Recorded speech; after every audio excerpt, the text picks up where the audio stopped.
welcome back to Build Propulsion Lab at DevVox Belgium 2024, and I have again two amazing guests with me, and that Anna Maria and Mark. Welcome. Hello. Hello. And credentials first. Mark, you might know as the organizer of second largest DevVox in the world. No, it's not the second largest. I do DevVox UK, which is not the second largest. I think that goes to France or maybe Poland. France is the largest, I guess. Yeah, I guess so. And then Belgium, where we are now. The second one. You're in top 5. And I'm up there. There's only 6, so I'm in the top 5, I hope. Right? Yeah, something like that. Yeah, top 10 for sure. Definitely in the top 10. Of all the DevVoxes. Excellent. And amazing event. I haven't been there for ages, and then I went this year.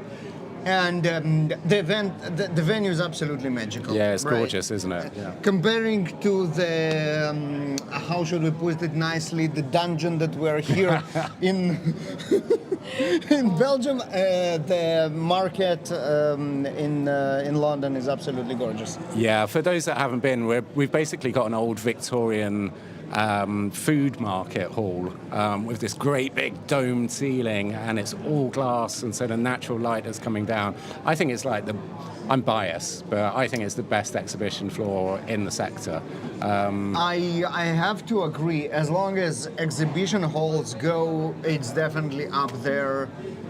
We can argue about the speaking spaces, whether do we prefer the multiplex with the cinema sitting or not, but Expo with all the light, it's absolutely magical.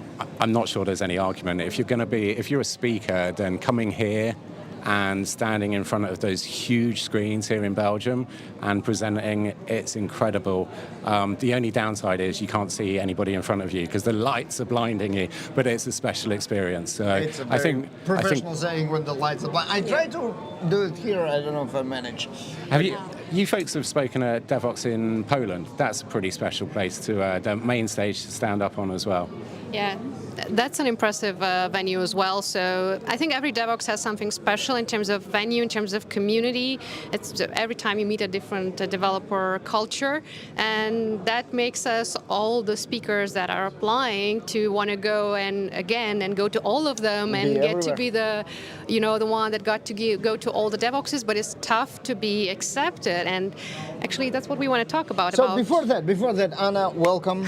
A couple of words about you. We spoke about Mark and his credentials. Anna, you are a very popular and very well accepted speaker in all the DevVoxes. Yeah. Obviously you are everywhere for a very good reason. And this kind of brings us to the topic of conversation.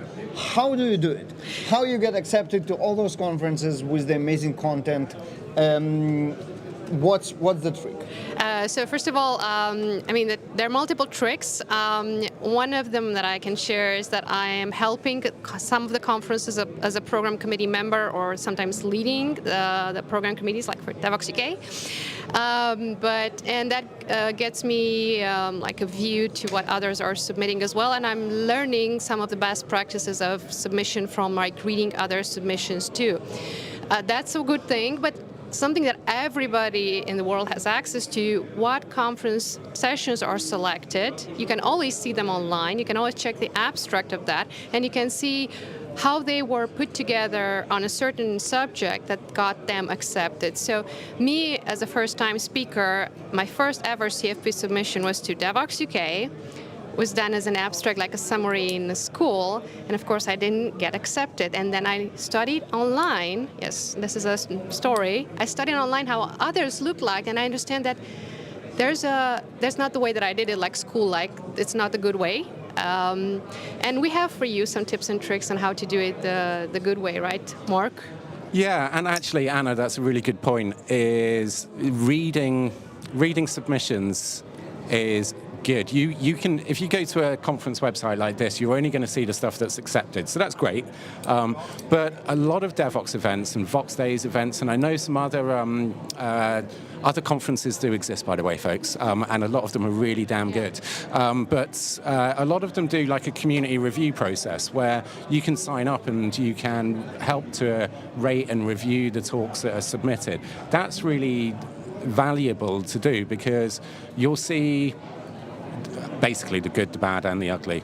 And I think that's a good practice. On the Devoxx CFP platform, you can only see the stats, but not the abstracts themselves, right? If I remember correctly. No, you need to sign up for community review. Yeah, as a community reviewer, you'll be able to see the title and the abstract and the and possibly the speaker details. Some of the community review options, they anonymize who the speaker is, but with a tiny bit of Google, you can pretty quickly find out who that is. And so there's not really any need to anonymize them, but you get to see the whole breadth of what's good and what's not so good within that. Okay, I guess that's a very good exercise, but on top of that, or instead of that, or before that, you did all the work for the people and kind of distilled a little bit of tricks of what it takes to actually write a successful CFP submission. Yes. So what we probably seen this on social media when tweets of conferences are going on, that they ask you to share your passion. So what they actually mean, what we all actually mean, is be the knowledge sharer. So think of what you are working at the moment on something that you worked in the past, and maybe you feel that maybe that's not very attractive because you know the subject too well. But guess what? There are people in the world that they don't know the subject as good as you. So one thing that we want to tell you is like submit a proposal on a topic that you feel confident to share information about with the world. Because the more you know about that, the more you work about that, the more excited you are to share that with the world. And excitement in a presentation is very important as well. You're excited about what you know. And another one that we want to give to you as an advice on the knowledge sharing area is to avoid the temptation to submit on what you think and what you see that is cool.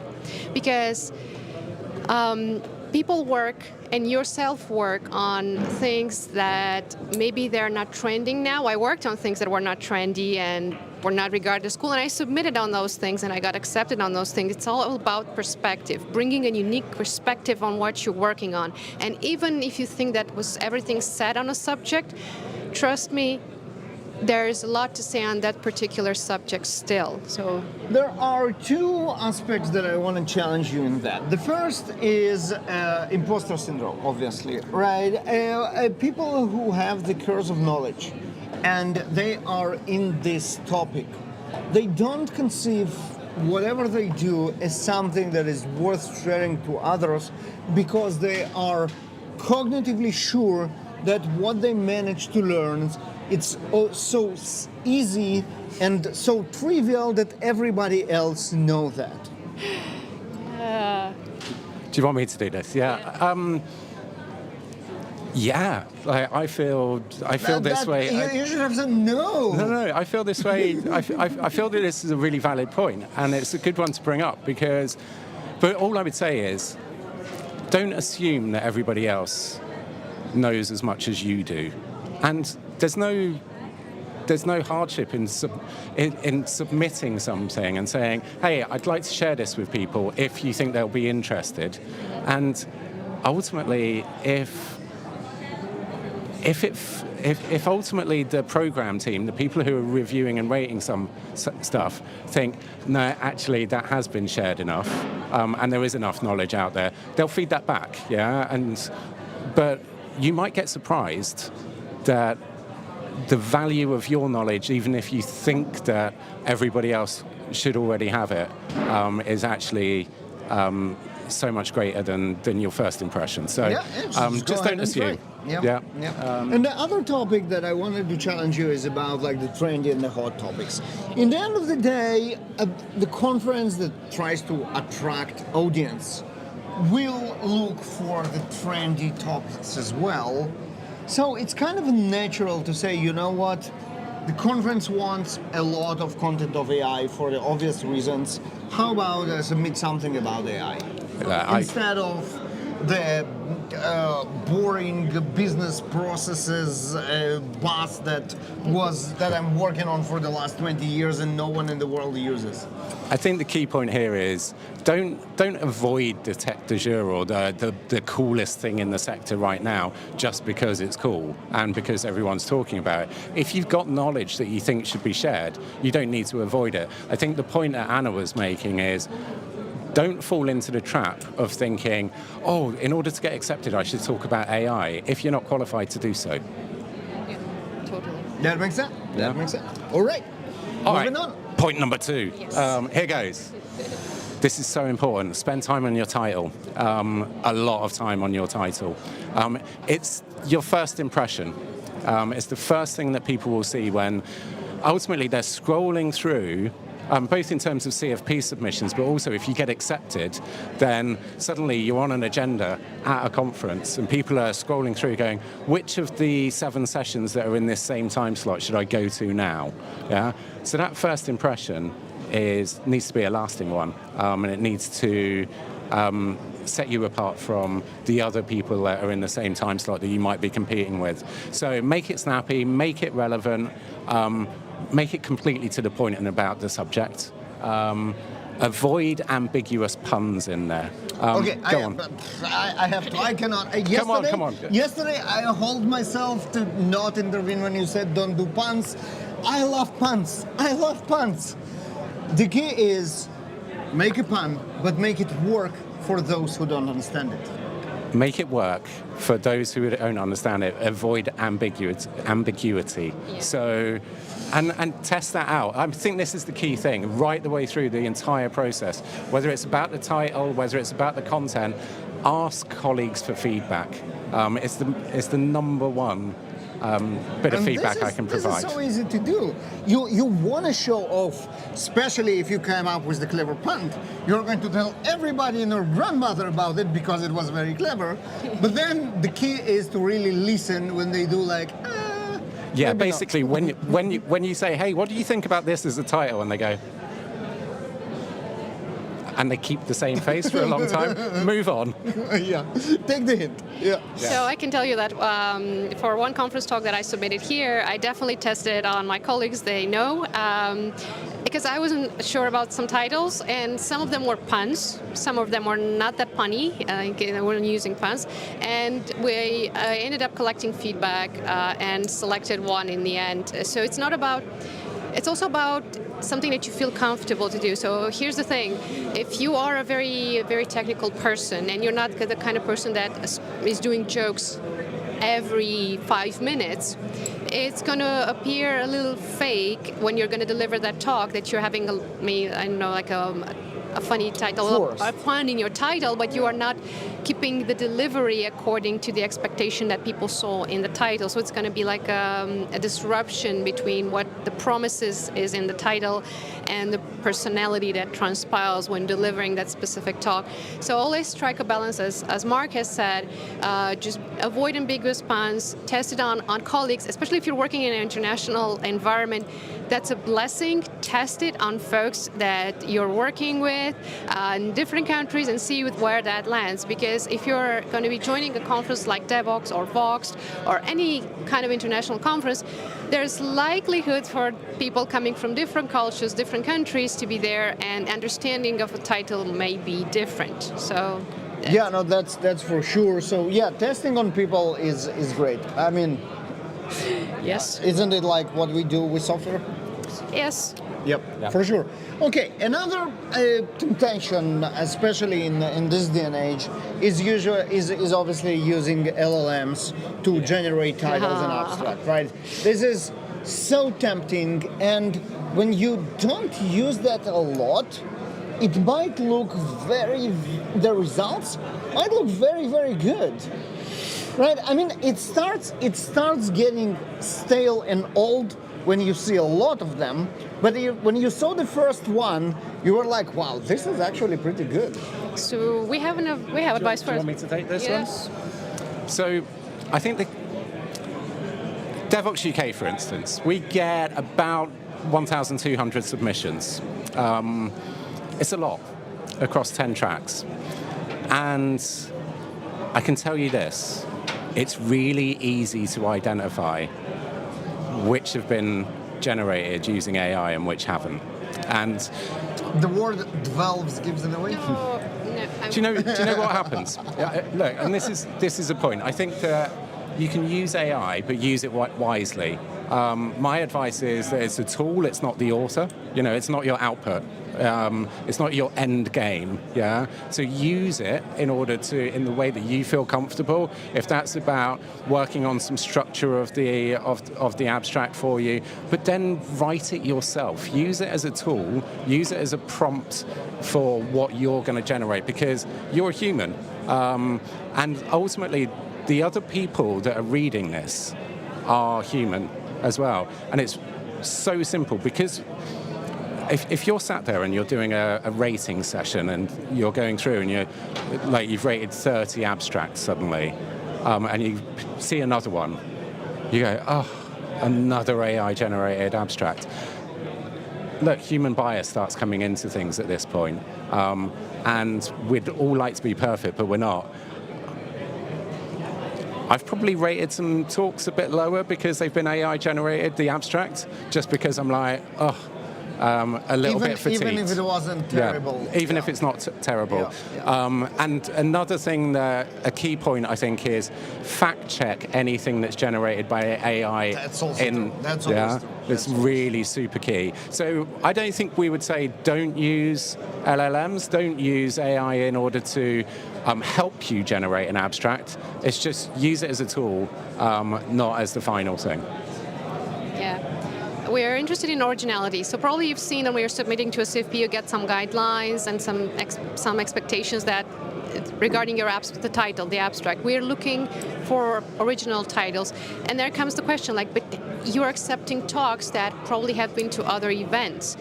Yes, but it is the thing that talks that are given across events, they're most of the time changed based on feedback. So speakers get feedback, they are incorporating that, they're changing that, they're making it better. So oftentimes, what you think it might be the same is not the same. There are releases of technology, the technology becomes better. So maybe you see the same title, but actually what is presented is totally different. And that's something that I can share from my own experience and from the experience of people here. Things are not the same. And even if they're the same, folks, remember that a message that is shared across multiple events is meant to enforce something in your minds, maybe some best practices, maybe some things for you to pay attention to. So everything has a purpose and a good purpose in it. It's not just selecting some talks and having a schedule and just pushing their flashy event to people. So yeah, originality is king, queen, or whatever you want. So always think about that one when you're crafting an abstract. But use the tool, but don't forget about yourself as a human being original. Absolutely, yes. So, Anna, Mark, thank you very much for sharing. Thank you. That was very helpful. We just scratched the surface. There are so many things that you want to share about how to really do it. And I guess we just need a longer format.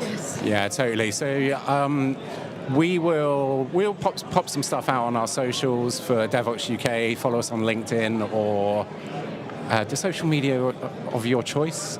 But we're really active on LinkedIn. That's probably the best place to follow us. And we'll shove some stuff out there with more tips and information and advice about CFP submissions. Absolutely, absolutely. And I hope to see you. I hope to see you as speakers at DevOps UK. I hope to see you in DevOps UK as organizers. And I hope to do the Build Revision Lab in UK next year. Fingers crossed it will work out. Thank you very much for coming. Thank you for this interview. Thank you for inviting us, and good luck to everybody when submitting to the CFPs. Absolutely. Fingers crossed for all of you. I've got one last thing. Can I say one last thing? Yes, Can I say one last thing? Yes. Stay positive, people, because I've already mentioned that we get 1,200 submissions. We do 150 talks or something like that. Maybe it's 170 talks at the event. That means that we're turning down close to 90% of submissions, which just the numbers that make sense. You can submit really great things, but it might just not be right for that year. But please stay positive and keep submitting. As a victim of serial submission declines, I mean, I considered a successful speaker, and I speak at a lot of conferences. But if I look at my submission, my acceptance rate, it's somewhere in those 10%. So if you got declined to 9 events out of 10, you are right on the mark. There are exceptions, but they are exceptions. I also get denials. Don't worry. Oh yeah, no, but I mean it's all about ratio. But again, if you are 1 of 10, you are right on the mark, and let this not discourage you from keeping and there are always meetups, and other events that you can go to and share your knowledge. So it's not just conferences. It's also smaller gatherings of developer eager to learn that. So that's for sure. Meetups are great. In fact, the founder of Devox, Stefan Janssen, pointed out to me yesterday that we rejected him from our conference last year. So it happens to everybody, That's folks. how you do it. Thank you very much, folks. Thank you very much. And you'll see you in more episodes of the Developer Project Lab. Right after that, there is a line of speakers that we need to speak with. I'm going to ask them how much they are rejected. I promise you 1 to 10 holds. I have no idea, but that's my prediction. Perfect. Thank you very much. Thank you so much. Cheers. Thanks.